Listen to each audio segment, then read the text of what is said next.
بسم اللہ الرحمن الرحیم۔ باب 28 بخاری شریف جلد 100۔ جس نے ریاکاری یا ذریعہ معاش یا فخر و تکبر کے طور پر قرآن پاک پڑھا۔ حدیث نمبر 51 بخاری شریف جلد 100۔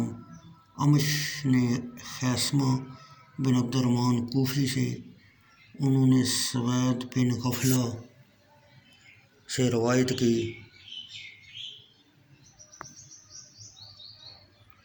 کہ انہوں نے کہا کہ میں نے حضرت علی مرتضیٰ کو کہتے ہوئے سنا کہ آخر زمانہ میں کم عمر اور کمزور عقل والے لوگ آئیں گے، مخلوق سے بہترین ذات کا قول ذکر کریں گے۔ ابن عمر نے کہا، وہ جو آیات کفار کے حق میں نازل ہوئیں اس میں مسلمانوں پر چپسا کریں گے، وہ اسلام سے ایسے نکل جائیں گے جیسے تیر شکار سے گزر جاتا ہے، اور ان کا ایمان ان کے حلقوں گلوں سے نیچے نہیں اترے گا،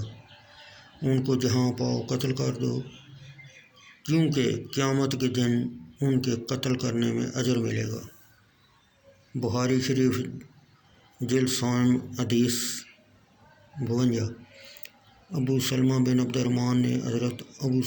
سعید خدری رضی اللہ تعالیٰ عنہ سے روایت کی، انہوں نے کہا، میں نے رسول اللہ صلی اللہ علیہ وسلم کو کہتے سنا کہ تم میں کچھ لوگ ظاہر ہوں گے، تم اپنی نمازوں کے بے نسبت ان کے نمازوں کی کیر سمجھو گے، اور اپنے روزوں کو ان کے روزوں کی بہ نسبت اور اپنے اعمالوں کو ان کے اعمال کی بہ نسبت حقیر سمجھو گے۔ وہ قرآن مقدس کی تلاوت کریں گے لیکن قرآن ان کے حلقوں کے نیچے نہیں اترے گا، وہ دین سے ایسے نکل جائیں گے جیسے تیر شکار سے نکل جاتا ہے، وہ پیکان میں دیکھتا ہے کیا اس میں شکار کا اثر و خون وغیرہ ہے یا نہیں، اور وہ کچھ نہیں دیکھتا،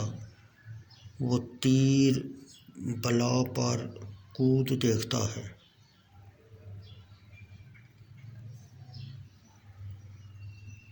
کیا اس میں کوئی نشان وغیرہ ہے،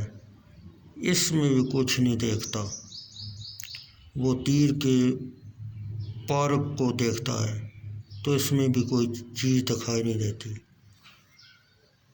اور ایسا کرنے والا سوفار میں شک کرتا ہے کیا اس میں کوئی چیز ہے،